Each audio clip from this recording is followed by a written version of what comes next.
No question, no doubt about it. The biggest single surprise or upset of this whole NFL head coaching carousel in the offseason was the selection by the San Francisco 49ers of Jim Tomsula to be their next head football coach. Instead of bringing in one of these hot coordinators, buzzworthy coordinators, or bringing in somebody with previous NFL head coaching experience, they stayed in-house and went to a guy that's never even been a defensive coordinator at the National Football League level. And needless to say, this has surprised a lot of people because, frankly, this wasn't really being reported at any point in time. And just a couple of days ago, people were talking about Adam Gase was as good as the 49ers' next head coach, and it ultimately didn't happen.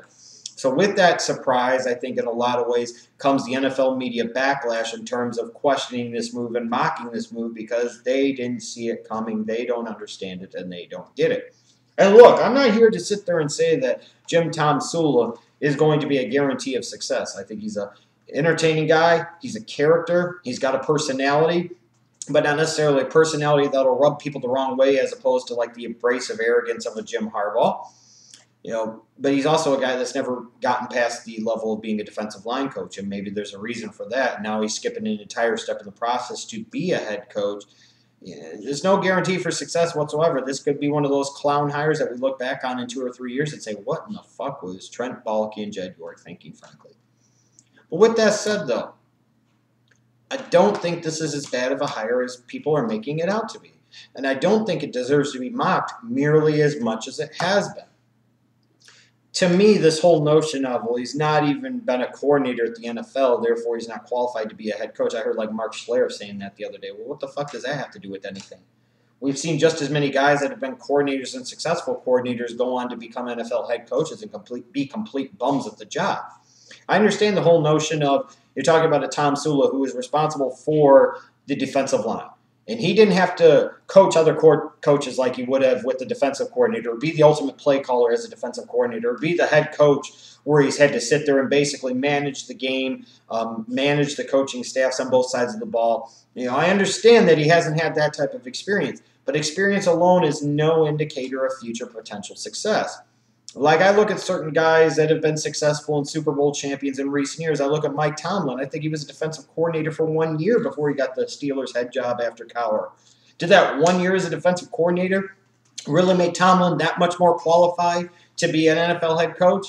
Got him a little experience, but did it really make that much of a difference? And Mike Tomlin was an incredibly young coach. In fact, he's still one of the youngest coaches in the National Football League.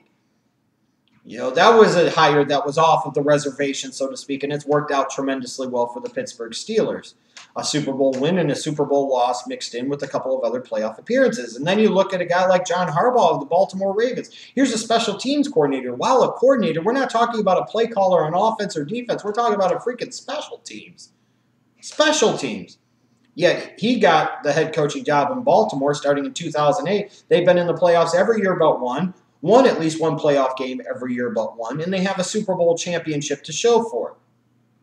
But that would have been a move, while he was a little bit more of a buzzy candidate at that time, that would have moved that based off of the philosophy that certain members of the NFL sporting media and certain people in the NFL are advancing and perpetuating, that would have been considered a risky hire, a potentially very bad hire. And then we even look at coordinators. Sometimes failed coordinators end up working very well as head coaches. You look at, for a period of time, Mike Smith with the Atlanta Falcons. He was nothing special as a Jaguars defensive coordinator, but he had a nice run the first 4 or 5 years in Atlanta. You look at somebody like Mike McCarthy. He was a so-so offensive coordinator for the San Francisco 49ers before he got the Packers head coaching job. A lot of people question that move, and what has he done? 6 straight trips to the playoffs, 4 straight divisional titles, a Super Bowl championship mixed in. But again, the narrative at that time would have been, well, this is a questionable hire and we don't really get it. Sometimes a guy is just a fit for a certain situation, but maybe not for every single situation. To me, I talked about it for the 49ers heading into this offseason, is that the biggest thing they needed was continuity.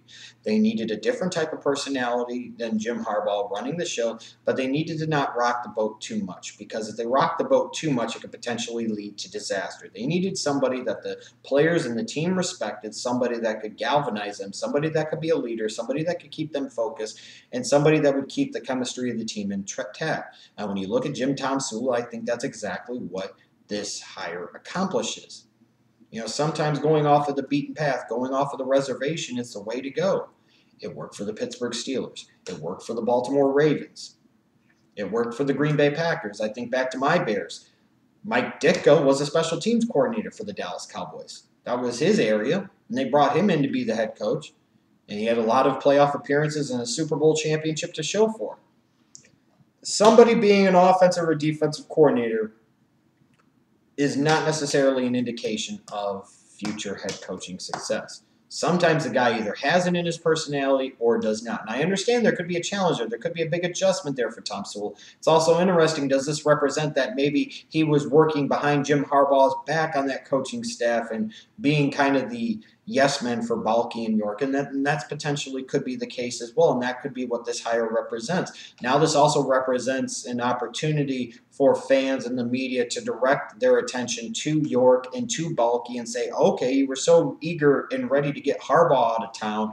Now let's see what you could do with this organization. So there's going to be a lot of challenges there. There's going to be a lot of expectations there. Part of the key for Tomsula and that 49ers team is going to be that Balky, frankly, drafts better. The past few years in the draft haven't been all of that good. And for a roster that's aging a little bit more than people envision or anticipate, especially in some key areas, with some potential future salary cap issues coming, they need to be able to draft better, and they need Tomsula to have people around him that can get the most out of these guys. This is still a 49ers team that has a lot of talent on it. This is still a 49ers team that could turn right back around in 2015 and contend. I think the worst possible thing they could have done was hire somebody from the outside, because if you're going to sit there and go with the, well, Adam Gase was the guy, what the fuck has Adam Gase done? He's been the offensive coordinator for the Denver Broncos the past 2 years. And I know McCoy's been successful. He's been successful in San Diego, whatever. But when you really look at Adam Gase, is there any guarantee that he was going to be any more successful than Tomsula? Peyton Manning is the one that brought in that offense when he came to town. Peyton Manning's the one that primarily is in charge of structuring the game plan for the Denver Broncos offensively. And if anybody doesn't acknowledge that or realize that they're tools, he is the ultimate play caller. An offensive coordinator working with Peyton Manning is ultimately just a play facilitator and distributor, not a play caller. Big difference that the NFL media doesn't get. Only when Peyton Manning loses. When he wins, he's the offensive genius, and he's the mastermind, and he's the play caller, he's the shot caller.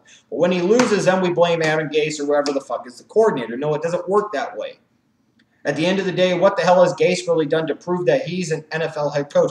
What has he even proven on the offensive side of the ball? This is an offense that scored 8 points in the Super Bowl against the Seattle Seahawks. This is an offense that scored 13 points against a so-so Indianapolis Colts defense, with an all-time Hall of Fame quarterback and weapons all over the place on offense. He's so much better than Jim Tomsula. At least Tomsula has been a part of a 49ers defense that's been pretty damn good the past 4 years.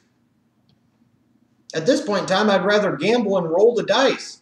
Because when Harbaugh took over, was Harbaugh any guarantee that he was going to get the job done? Was he any guarantee that he was going to be a successful coach? People forget that.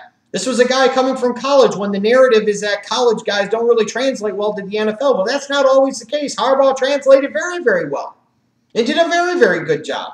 3 straight years, he got his team to the NFC Championship game. They came this close in the 2012 season of winning the damn Super Bowl. And that was a hire that was bid off the reservation. That was one that a lot of people questioned. And look how that fared out for the San Francisco 49ers. I'm not guaranteeing that Tomsula is going to be that guy, but he could be. And people should give him a chance. Because if anything else, he's going to be a lot of fun, and he's going to be very entertaining to watch on the San Francisco 49ers sidelines for the years to come.